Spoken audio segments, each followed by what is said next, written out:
السلام عليكم، كنتمنى تكونوا بخير وعلى خير وما ناقصكم خير. ومرحبا بكم في حكايه جديده. صاحبه الحكايه كتقول لكم: انا سميتي رجاء، زاديت وكبرت في واحد الاسره متوسطه الحال. الاب ديالي كان موظف مع الدوله، والام ديالي كانت خياطه وغير من الدار. كانت عندها واحد الماكينه ديال الخياطه، ومره هكا كتخدم بريكولات مع الناس اللي كتعرف والجيران. المهم كانت معاونه بابا على الزمان، هي اللي كانت كتكسينا وكتجيب لنا الاحتياجات ديالنا. راكم عارفين البنات والاحتياجات ديالهم. كنا حنا بينا 3 د البنات، وانا هي اللي كنت الكبيره. اما بابا هو اللي كان مكلف بداكشي الاساسي، يعني الماكله، الشراب، الماء، الضوء. المهم كنا واحد العائله الحمد لله عايشين بخير وعلى خير، وحياتنا كانت عاديه. بالنسبه للقرايه انا ما كملتش، يعني وصلت غير للكوليج وجلست. صافي بقيت هكاك في الدار الشقا. ومهم راكم عارفين، حتى درت 17 سنه. هنايا بداو كيجيوني الخطاب، وفي صراحه كنت كنرفض. واخا كيكونوا زعما ناس اللي ميسورين وما فيهم ما يتعب، انا كنت كنرفض، حيت كنت كنحمق وكنتسطى على ولد عمتي. ايوا شنو غادي نقول لكم، هاد ولد عمتي كان كيسكنوا حدانا. كنت كنطلب الله ليل ونهار باش يكون من النصيب ديالي.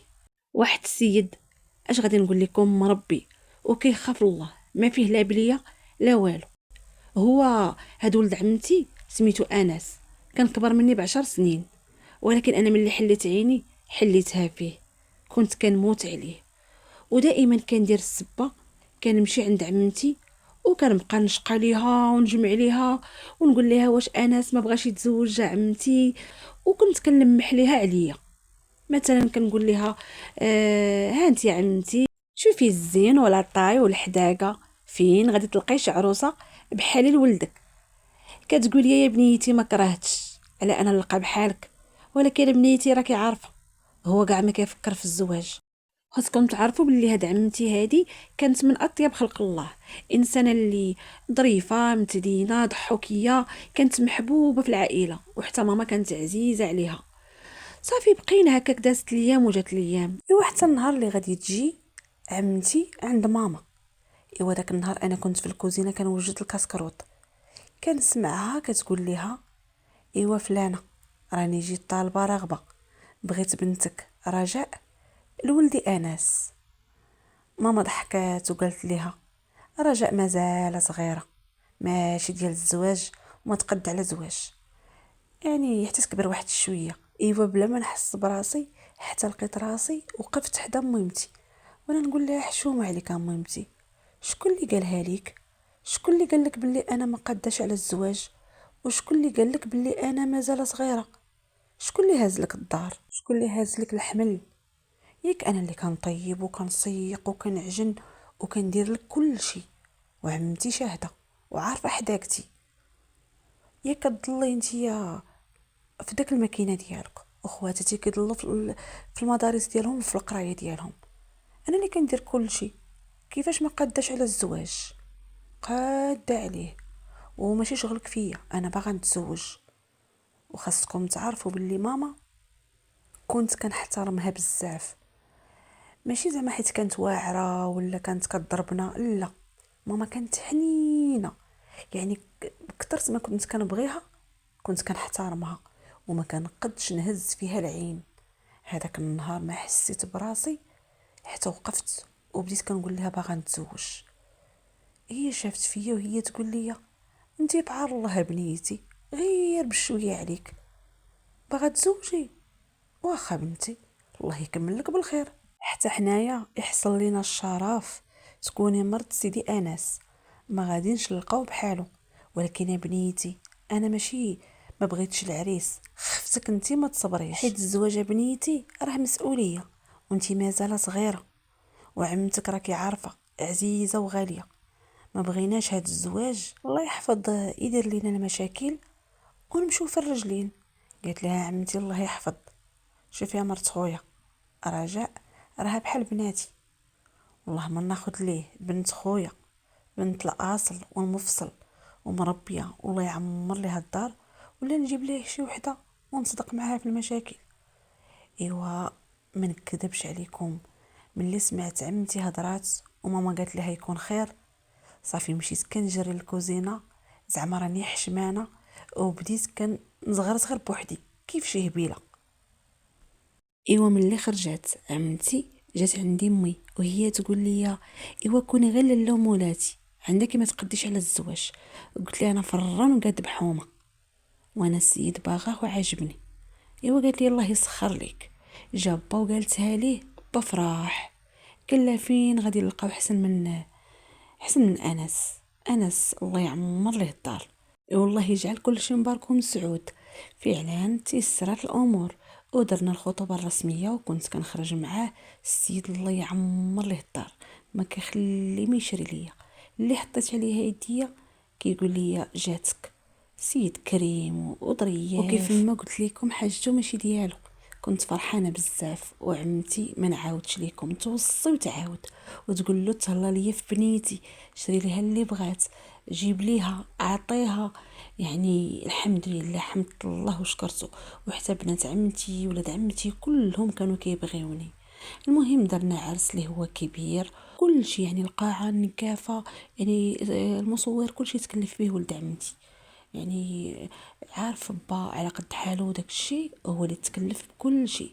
صافي تزوجت ومشيت سكنت مع راجلي، سكننا في دارنا بوحديتنا. الدار كانت في واحد الحي اللي هو زوين، الدار مفرشه، زوينه، ما كان ناقصني حتى شي خير معاه. وكنت عايشه كيف الاميره. كان مهار فيا من ناحيه زعما اللباس الماكله، مهم كنلبس مزيان، اخر ما كاين في البيجامات، اخر ما كاين في الحويجات، اي حاجه بغيتها كتحضر. مقارنه مع داكشي اللي كنت عايشاه في دارنا لا مجال للمقارنه. في دارنا كنت عايشه في واحد الدار اللي هي صغيره في واحد الحي اللي هو شعبي، كنا عايشين على قد الحال. كنت دائما كنحمد الله وكنشكره، كنقول حمدتك يا ربي وشكرتك على هاد النعمه.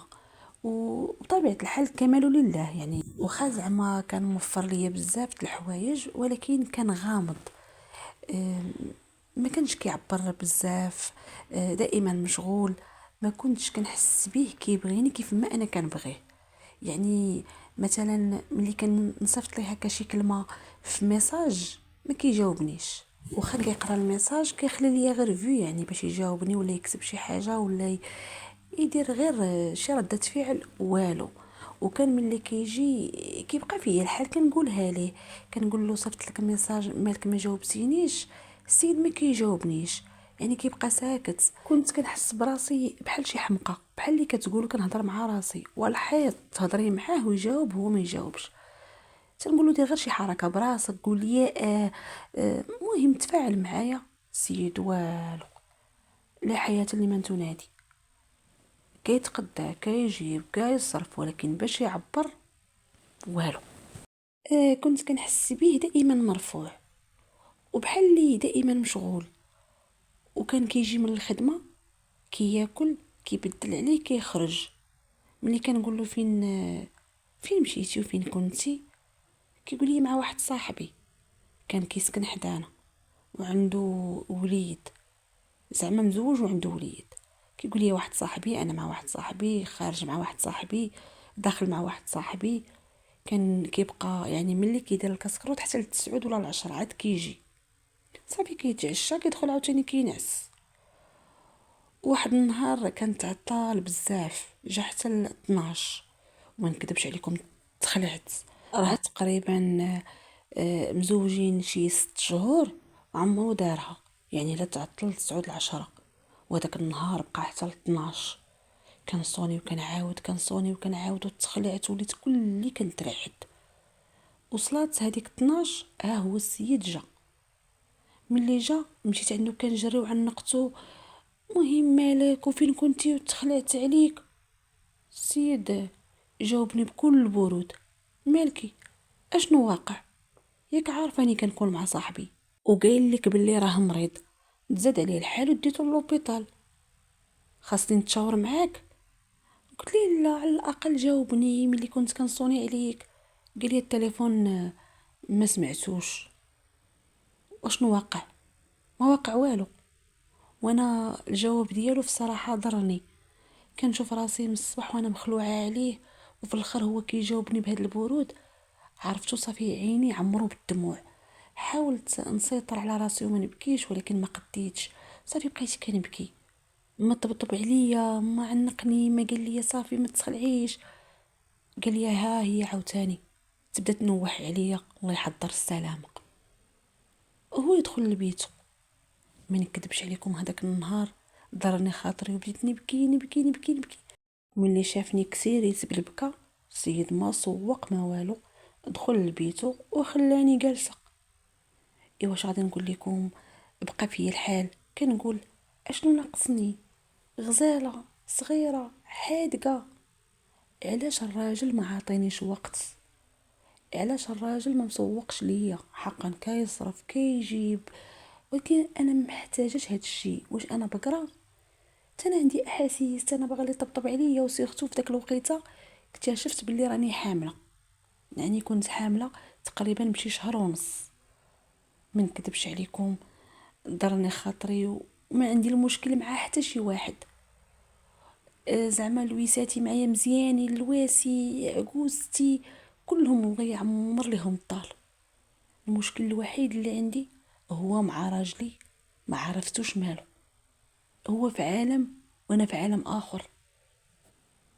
حاولت شحال من مره هكا نجلس نهضر معاه، نجبد ليه مواضيع، نعرف مالو علاش كيعاملني بحال هكا.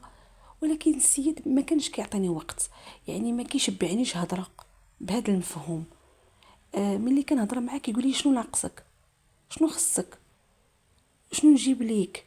يعني كيهضر غير في الماديات. صافي حتى ما نكذبش عليكم، طلع ليا في راسي. وليت كنقول مالي على حالتي. واش ما حيلتي اللوحم؟ واللوحم جاني صعيب ما حيلتي ليه. صافي نديها في راسي ونديها في صحتي وصافي لهلي قلب واش قلب كيف ما تنقولوا. وليت حتى انا في داك الفتره عاطيها غير للنعاس. هو كيقول لي شنو خصك، شنو نجيب ليك. ما كاين لا نقاش، لا توحشتك، لا الا بغيتك، لا حتى شي حاجه. ما كاين والو، لا حب لا رومانسيه. اشنو بغيتي، شنو نجيب لك، شنو خصك، هادشي اللي كيعرف. صافي بقينا هكاك. دازت 9 شهور ولدت بخير وعلى خير. وقلت ربما هاد الولد اللي جا غادي يبدلو، وربما غادي يولي انسان واحد اخر. حتى كنتفاجئ السيد عاد عجبو الحال، لقى السبه باش يولي ينعس في بيت بوحدو. قالك حقا ما حقا، الولد كيبكي هو كيصبح خدام. ولا كينعس داك الساعه في البيت سد عليه. اشنو كيدير الله اعلم. وانا كنعس مع ولدي في بيت اخر. بقينا هكاك، دازت الايام وجات الايام، حتى دار ولدي 4 شهور. في هاد الوقيته غادي يموت صاحبه، هذاك اللي كان كيخرج معاه وكيجي معاه ويمشي معاه، وكان كيقول لي احقا كنديه لوبيطال. المهم هذاك صاحبه كان مريض بهذاك المرض، الله ينجينا وينجيكم. المهم وصلت ساعته، الله يرحمه ويرحم جميع اموات المسلمين، وبغى الله وداه.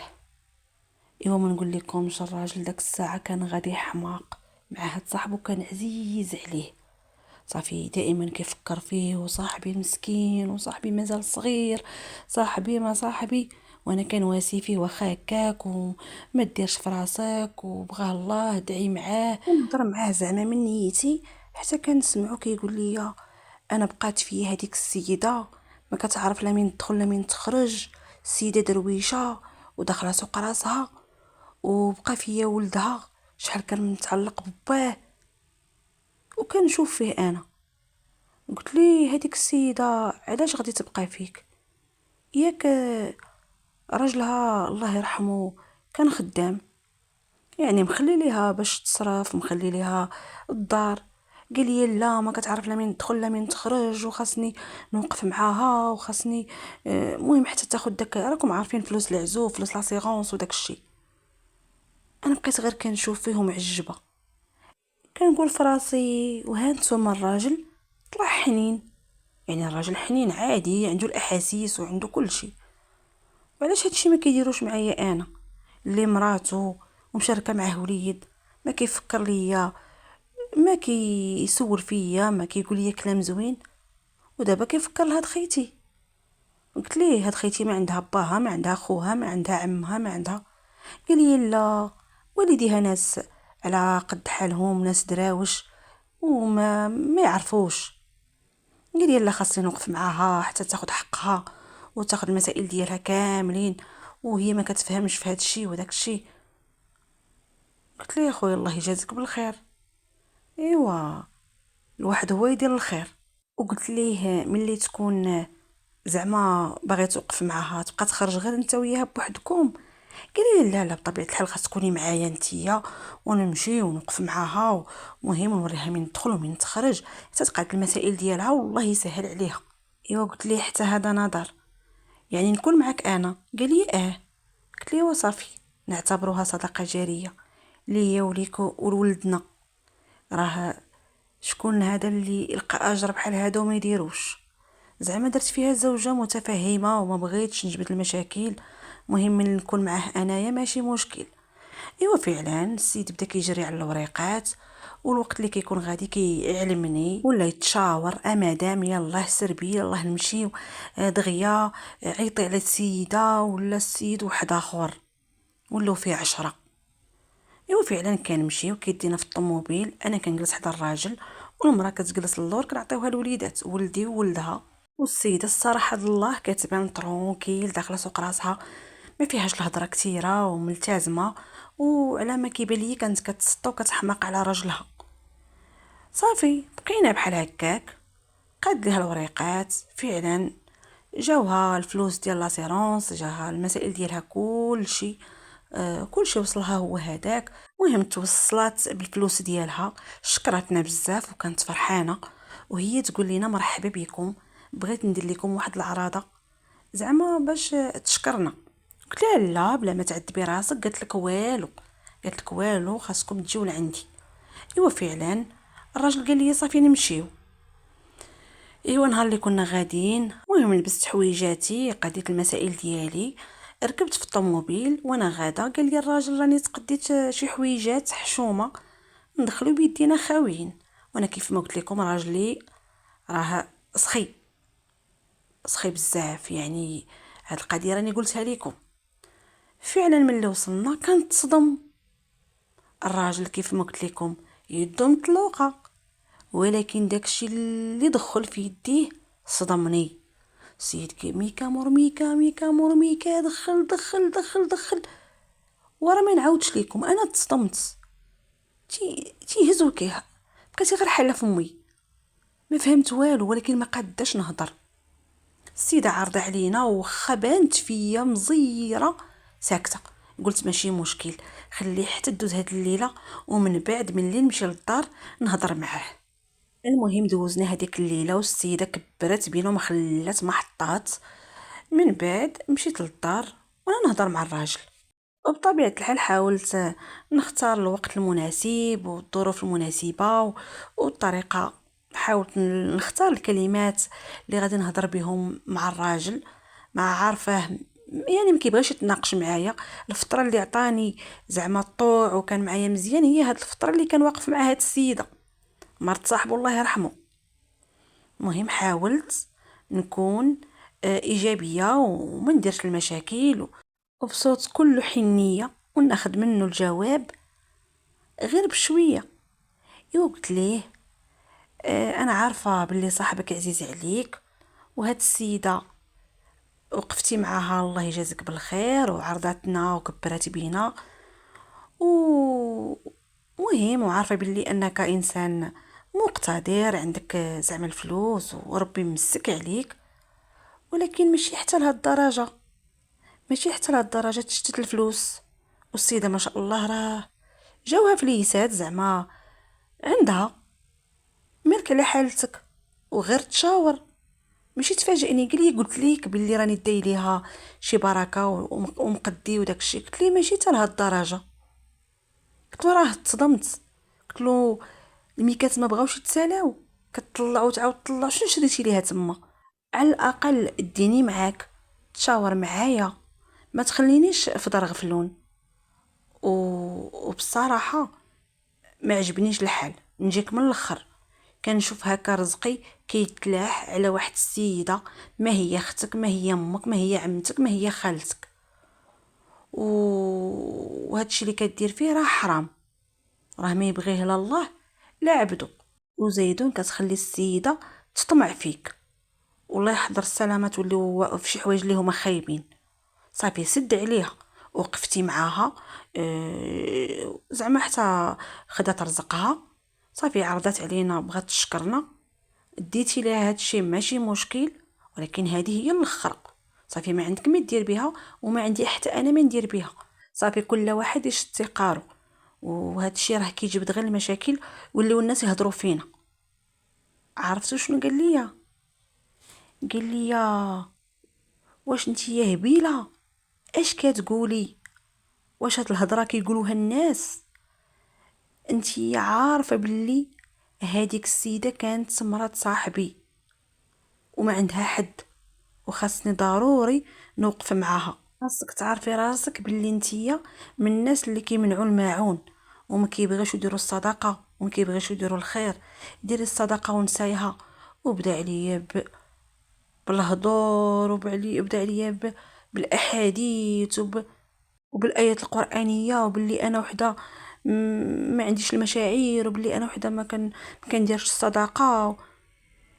عرفتو بقيت كنشوف فيه، قلت له كاع هذا حنان فيك، وانا شحال وانا كنعاني معاك، هضرت معاك وعاودت وعاودت ما مسوقش ليا، ودابا كتقول لي واحد السيده خاصنا نديرو فيها الخير. ودير الخير غير فيا انا، دير الخير في مراتك، عاد شوف الناس. السيد كيقول لي مالكي شنو خصك، شنو باغا؟ كل شيء موفر لك وكل شيء عندك، والناس كيحلموا يعيشوا المعيشه اللي انت عايشاها. قلت لي اش من عيشه كتهضر عليها؟ اش من عيشه؟ واصحاب لك العيشه هي الماكله والشراب، هذه هي العيشه؟ الا ما كانش التواصل ما بين الرجل والمراه والحوار الاسري راه ما كاين زواج. واخا هكاك حاول نتعايش وما نديرش المشاكل ونصبر ونقول ماشي مشكل، واحد النهار غادي تتغير، باش تجي اليوم تقول لي فلانه مسكينه وفلانه خاصني نوقف معاها وندير ليها ونفعل ليها، وانا اللي مراتك ما كتحسش بيا.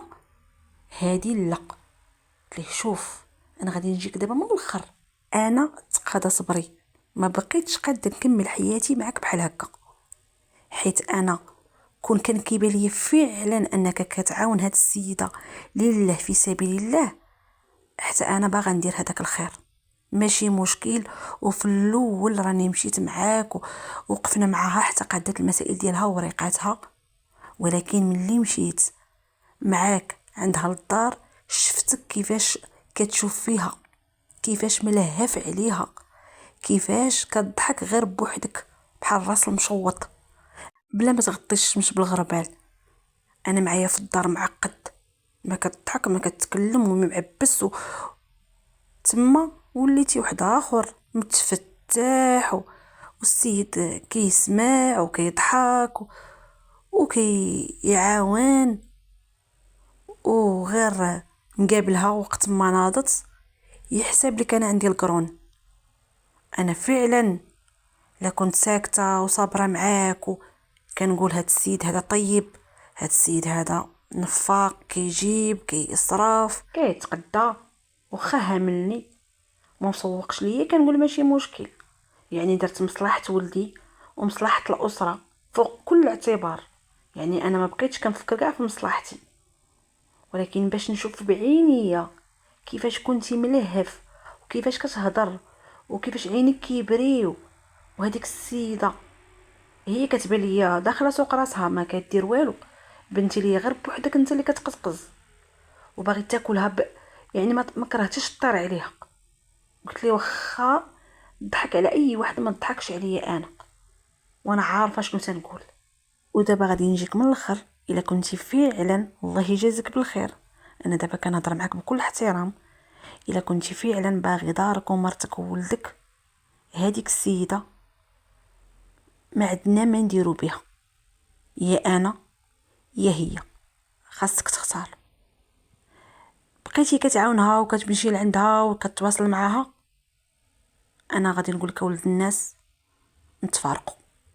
ما نكذبش عليكم، انا كنهضر معاه وكل كنت راعد وخايفه ما ردة الفعل ديالو، حيت انا راجلي راه كنت كان موت عليه. قولوا عليا مدلوله، قولوا عليا ما نعرف اشنو غادي تقولوا، كنت كنبغيه. يعني راه كنبغيه من صغري. كنت كنقول المراهقه، ولكن لا، تاكدت مليار في المية بلي انا كنموت عليه. وعاد العشره اللي بيناتنا والوليد ما بغيتش يعني داك الشيء يضيع، ولكن في نفس الوقت باغا نعرف راجلي شنو عنده في راسو. المهم بقى ساكت ساكت ساكت. في واحد اللحظه هو يجاوبني، هو يقول لي احترمي راسك. واش عارفه راسك اشنو كتقولي؟ عارفه راسك اشنو كتخرجي من فمك؟ قلت شنو تنقول؟ انا كنقول داكشي اللي شفت. لي راه بنتي لي راكي مريضه خاصك تعالجي. واش الراجل يلاه ميت باقي حتى ما نشف قبرو وانا ندور ليه بالمراه؟ واش نتي هبيله ولا شنو؟ هذاك راه خويا وحبيبي وهذيك السيده راه مرت خويا كنعتبرها، وانا كندير هادشي كامل في سبيل الله.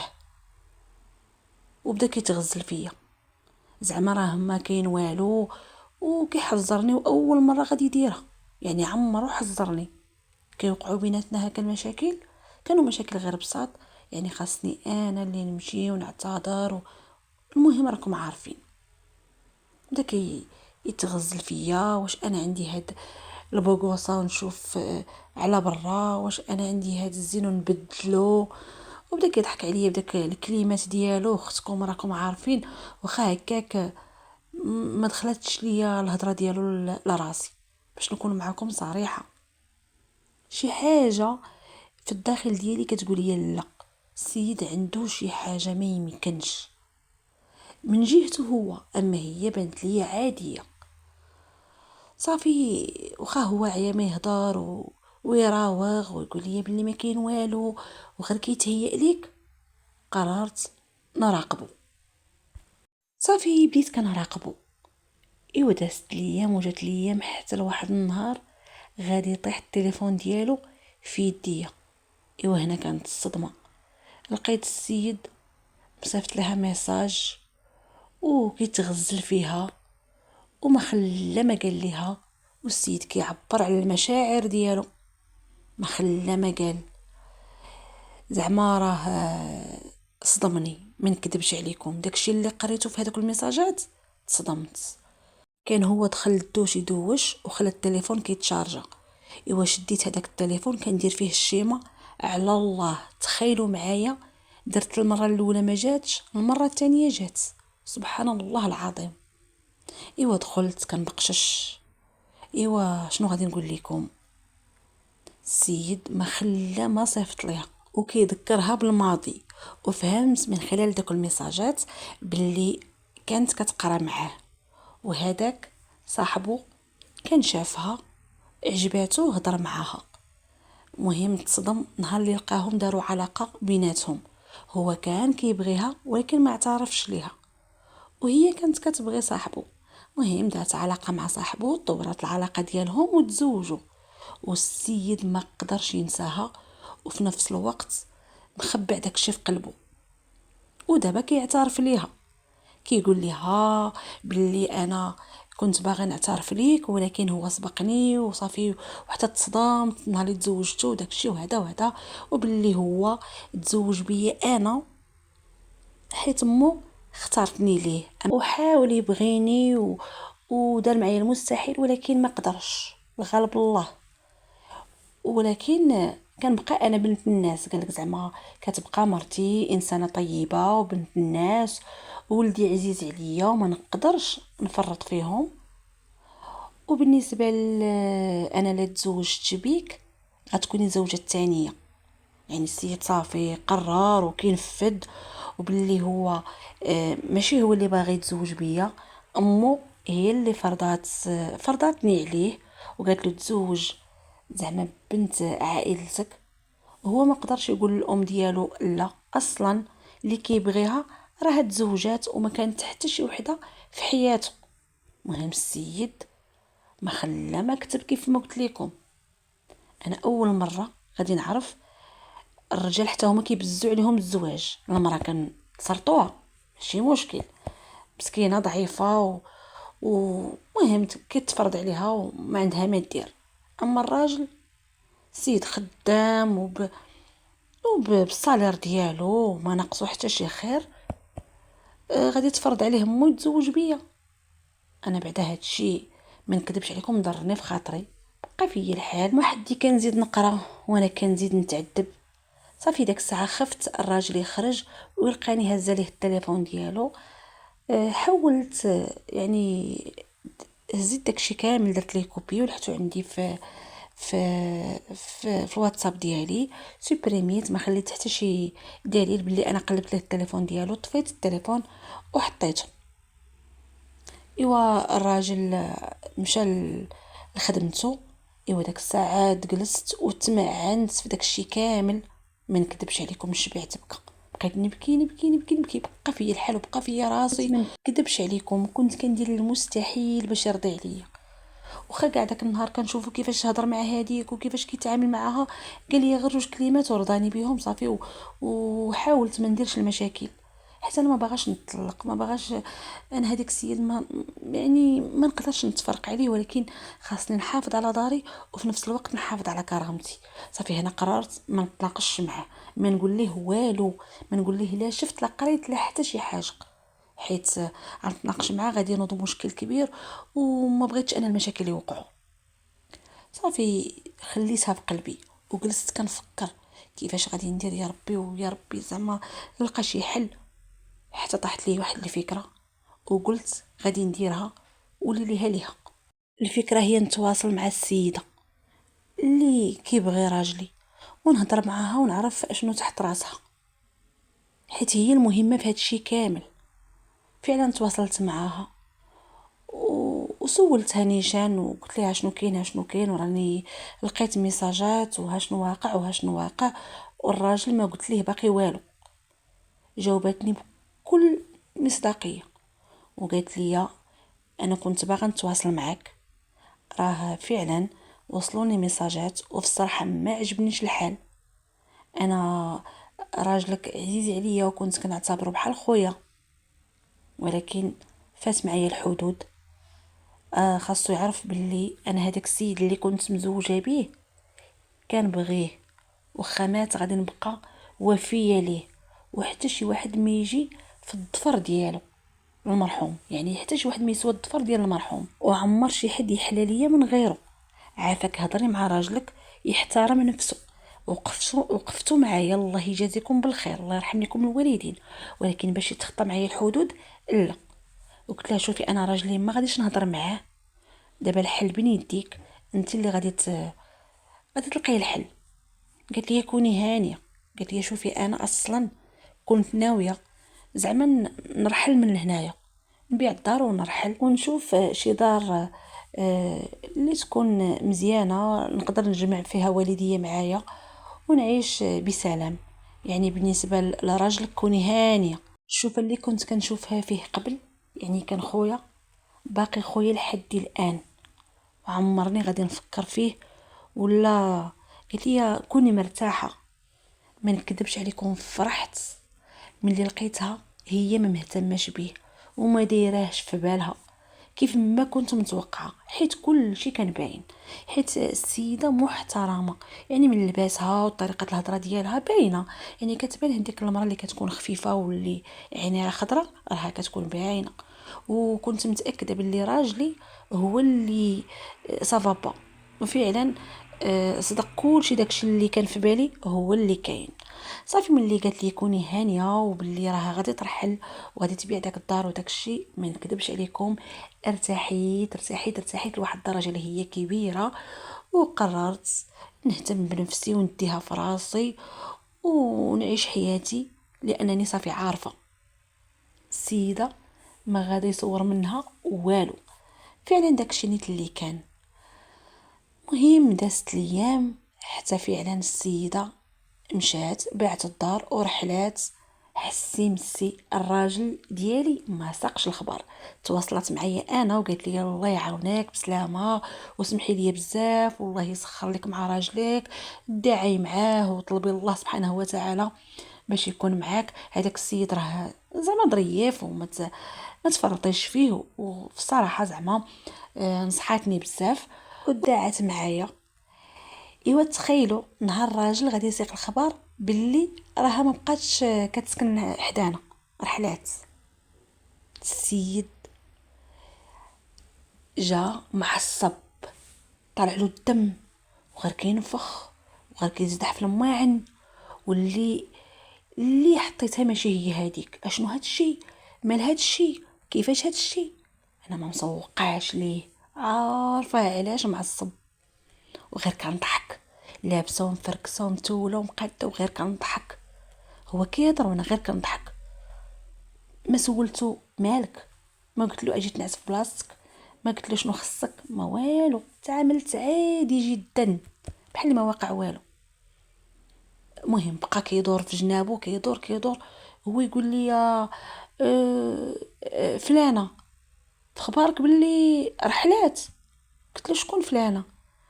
قال لي عاديك السيده اللي كانت داك مرت صاحبي، ما عرف كاع شنو سميتها، نسيت كاع على سميتها. قلت له اييه. قلت له انت تنسى سميتها؟ قلت له يش لاهبي في خاطري. قلت لي بصح. قال لي راه رحلات، باعت الدار ورحلات. قلت لي انا ما في خباريش فوقاش هاد الشيء. قال لي انا عاد سمعتها. قلت له ها انت لك على السيده، وقفنا معاها في سبيل الله وتجارينا معاها وقدت الوريقات ديالها وفي الاخر ما قالت لينا حتى بسلامه. ايوا دير الخير. قلت لك داك النهار الخير ديرو في ركابك وديرو في وليداتك وتهلا في مرتك. قلت ليه قال السم قابل ليا لا هادي حقه مرت صاحبي والله يرحمه خاصني نوقف معاها. هاي ما سلمت علينا حتى السلام. السيد عرفتو معصب، طلع له الدم وغير كيصوت. قلت له خليك تفرقع في خاطري، والله ما نجي في ساحتك ولا نهضر معاك ولا ننفسك. وفي نفس الوقت كندعي الله سبحانه وتعالى، كنت متمسكه بحبل الله عز وجل، ما يأستش وما قنطتش من رحمة الله. كنت كنقول يا ربي، يا ربي تلقى ليا شي مخرج، يا ربي دير ليا شي حل، يا ربي تهديه. كنقيل كندعى معاه، حيت اي مشكله عندها حل. مهم الحاجه اللي درت مزيانه هي انني ما كبرتش الموضوع. مثلا ما بقيتش هكا كنعاود مشكلتي لاي واحد، مثلا عائله، ولا نعاود لعمتي، ولا نعاود لماما. ما عاودت لحتى شي واحد. هذاك الموضوع يعني بقى مدفون. صافي بقينا هكاك، دازت الايام وجات الايام، وانا كنت داك الساعه مرتاحه نفسيا. عرفت باللي السيده اصلا ما كتفكرش فيه وكتحماق على المرحوم، يعني ما ديرهش في بالها وكتعتبره بحال خوها. يعني واخا السيد يقيل يطير ويقزقز، راه ما غادي يصور منها والو. وعداتني صافي كنت مرتاحه نفسيا وكنت عايشه حياتي عاديه، وهو كيتقلى غير بوحدو. ايوا معاه هو كان سخي وكان كيخلي لي الفلوس. اختكم ما نقول لكمش ما خليت ما شريت. كل نهار وليت بلبسه جديده ونقاد شعري ولباس. ما نعاودش لكم يعني مبين المفاتن ديالي. وانا كنت واحد البنت اللي مازال صغيره، والشعور والمكياج بطبيعه الحال في داري، يعني ماشي كنخرج به. ملي كنخرج لابسه اللباس اللي هو مستور، ولكن في داري وليت واحده اخرى. مع وليت متبعه واحد القنوات ما نقول لكمش، كنت مستافده منهم، طريقه المكياج وطريقه اللباس. مهم اختكم تقفت راسها وتبدلات، ولات حتى هي كتعمر وقتها. ايوا الراجل ملي شاف حبيبه القلب صافي مشات، ضاعت منه. وكيبقى الراجل عنده احتياجات ديالو. وانا ما نكذبش عليكم ما كنتش مسوقه عليه. ولا يدور وينفخ بدرجه. البيت اللي كان غضبان فيه جلست فيه تقريبا 15 يوم. ملي مشات عليه حبيبته، سيد جبد المنطقه ديالو، هو يرجع لبيته. وقال لي حقا ظهري ضرني مع كان نعس مع الداب في هذوك السديدرات والناموسيه مريحه ما مريحه. ما جاوبتوش، ما ديتهاش فيه. هز واحد البوماده قال حقا بغى يدير على ظهره، درت راسي ما سمعتوش. الراجل بات سهران هذيك الليله، داخل خارج داخل خارج، وانا في بلاصتي كنموت بالضحك. قلت له والله ما نسوق لك ولا نديها فيك، نخرج منك داكشي اللي دوزتي عليا كامل. عرفتو السيد ما فهم والو، بدرجه دخلوا الشك. قال اواه مال هاد السيده هادي تبدلت عليا ولات مفركسه ومهليه في راسها وغير داخله وغير خارجه، ولا كيقلب لي التليفون ديالي. انا اصلا ما دايره ليه لا كود لا والو. السيد كيقلب ما كيلقى والو. حاضيني. مهم غير كيتبع ليا في عينيه. المهم دازت الايام والسيد كنحس به كيحاول يقرب مني، وانا ما بقيتش كنشوف فيه، حيت صعيب ما نكذبش عليكم، صعيب ترجع المياه لمجاريها. فعلا كنبغيه وما بغاش نتفرق عليه وما بغاش نهدم الاسره ديالي، ولكن شي حاجه فيا لداخل كتقولي خاصك تنتقمي منه. المهم غير نشفي الغليل ديالي، حيت داكشي اللي كتب ليها وداكشي اللي قريت راه ماشي ساهل. السيد مزوج بيا بزز منه، السيد حاول يبغيني وما قدرش وكيبغيها وداكشي. المهم داكشي ما بغاش يتصرط ليا. صافي هو كيحاول يقرب مني وانا كنتحجج بشي حاجه كل مره دايره ليه. مهم شي حاجه، انا مشغوله، انا مريضه، انا غدا لدارنا. مهم كل مره صافي السيد بغى يتفرقع. كيف ما قلت لكم دخلوا الشك.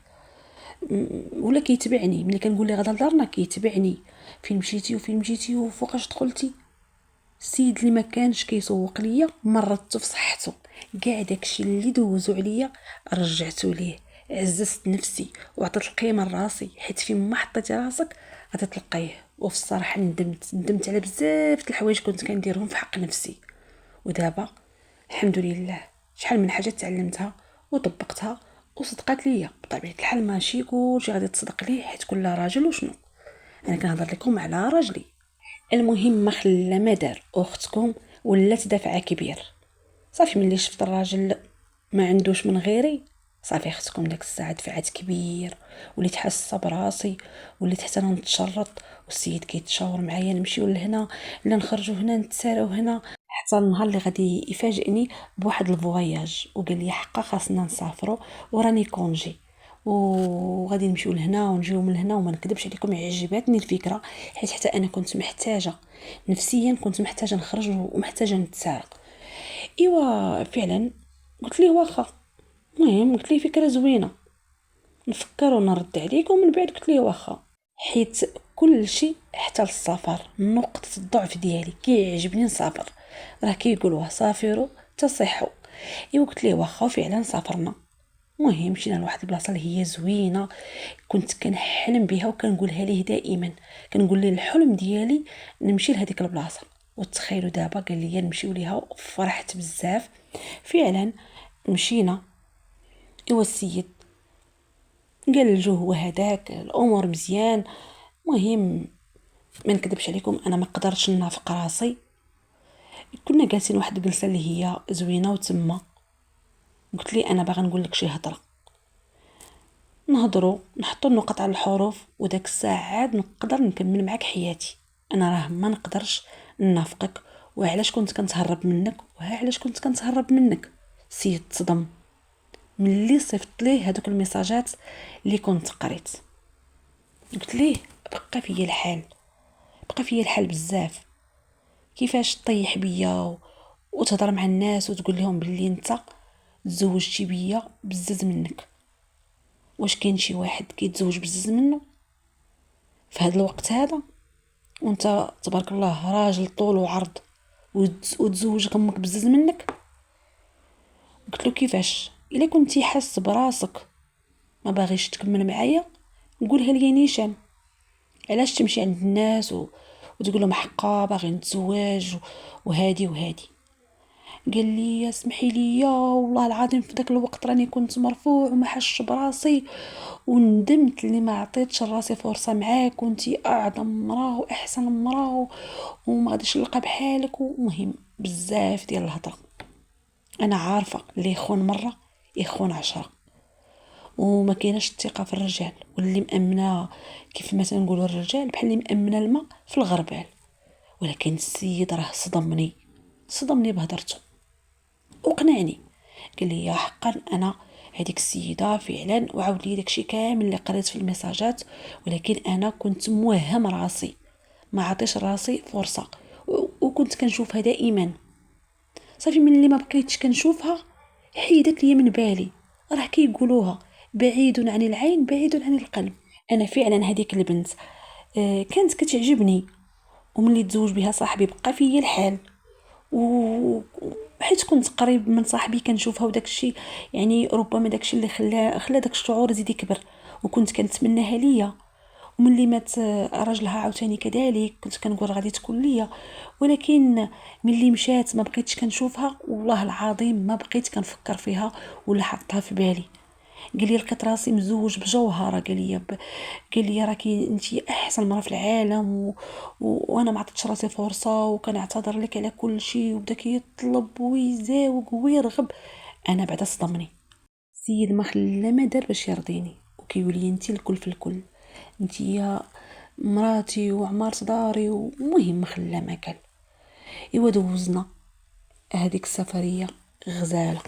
سيد اعتذر وحلف وفي صراحة بانت عليه، حيت انا راجلي كان واضح، يعني تصرفاته كيبينوا داكشي اللي عنده في قلبه، وداكشي كان واضح وباين. والحمد لله الحمد لله انا حاليا راني حامله وعايشه بخير وعلى خير، وما ناقصني حتى شي خير، وانا هي الكل في الكل. اللهم لك الحمد. كيتشاور معايا في الصغيره قبل الكبيره. الحمد لله اموري مزيان، وكنحمد الله وكنشكره انه استجاب للدعاء ديالي. والله يبعد علينا الشيطان يا ربي، ويجعل بيناتنا المودة والرحمة والسكينة لينا والجميع المسلمين يا ربي. وكانت هذه هي حكايتي. الراجل اللي كان دافع عليا كبير ولا خاتم في يديا. ديروا غير النية وشوية الصبر، وإن شاء الله حاجتكم تكون مقضية. خليتكم على خير.